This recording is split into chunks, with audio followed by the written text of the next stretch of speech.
يا اساتذه عشان هنصور. يلا، كلاك ان اكشن. هو كليشيهات السينما المصريه. عندك اي اب لما بيجي يموت ما بيموتش كده عادي وبالسهل، لازم يحب الرغي في اخر لحظات حياته، ويقعد يعرف باسرار ما كانش حد يعرفها، ويقول وصيته، ويطلب من اللي حواليه يسامحوه، ولما يخلص كل اللي في نفسه يدوس على الزرار ويموت. عندك اكتشاف الحمل في الافلام المصريه بيختلف عن اكتشاف الحمل في الواقع تماما. لازم البطل الحمل يغمى عليها الاول، وبعدين يجيبوا الدكتور يكشف عليها بالسماعه، ويخرج يقول لزوج مبروك المدام حامل، والزوج بيفرح جدا وبيجري على مراته، والدكتور بيمشي من غير ما ياخد حساب الكشف. مش فاهم ازاي يعني.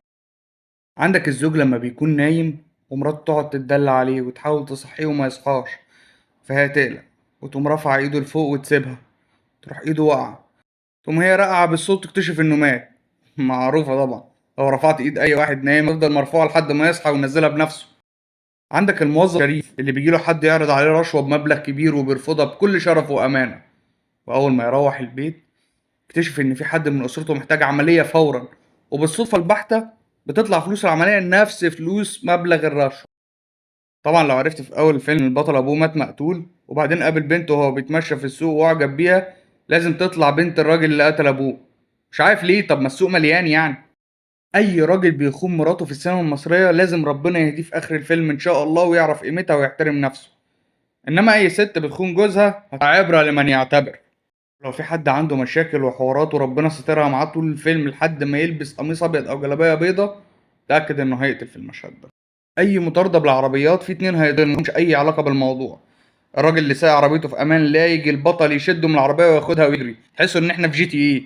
وصاحب عربيه الخضار اللي بيقلبوها في سكتهم وهم بيجروا ورا بعض. عندك لو واحدة متجوزة بقالها 4 سنين وما بتخلفش وجوزها راح يتجوز عليها هتحمل قبل مراته التانية. وطبعا دي طريقة كويسة جدا، مش عارف بصراحة دكاترة العقم ما بيستخدموهاش ليه.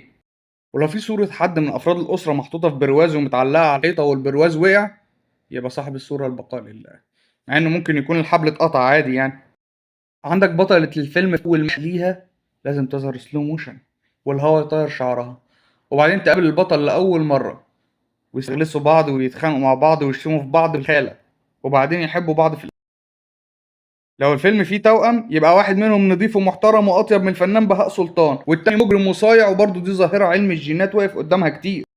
أي واحدة بتخرج من البيت وهي بتقول لجوزها أنا رايحة عند الخياطة يبقى هي رايحة تقابل واحد غيره. ولو في خناقة في فرح والفرح ده فيه 20 فرع نور، وفي واحد بلطجي عايز يبوظ الفرح بيحدف كرسي في اللمبة اللي فوقه، الدنيا كلها بتضلم. طب وبقية اللمبة دي يا جماعة جرافيك يعني؟ ولو لقيت حد قاعد في الفرح زعلان ومنكسر وبائس، ده كان اكيد بيحب العروسه وما بينهم علاقه حب، مع ان عادي ممكن يكون ملحقش البوفيه مش اكتر. اما بقى لو شنطتك اتبدلت مع حد في المطار، الف الف مبروك، هتلاقي فيها مخدرات وفلوس وسلاح، ومفيش حد شنطته بتتبدل مع تاجر ادوات مدرسيه ابدا.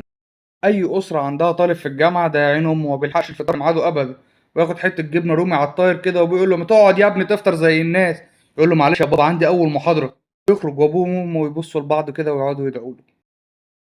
عندك لو بطل الفيلم كان كفيف وربنا كتب ان نظره يرجع له، لازم تكون الدنيا بتمطر ساعتها. دي برضه معلومة اكيد تفيد دكاترة العيون. لما البطل بيتضايق من اي حاجة ويروح يقعد في مكان بعيد شوية، صاحبه يروح له ويقول له كنت متأكد اني هلاقيك في المكان ده.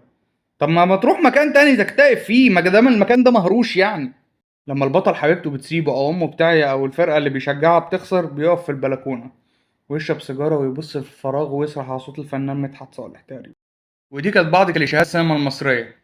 and cut. هايل يا أساتذة، هايل هايل.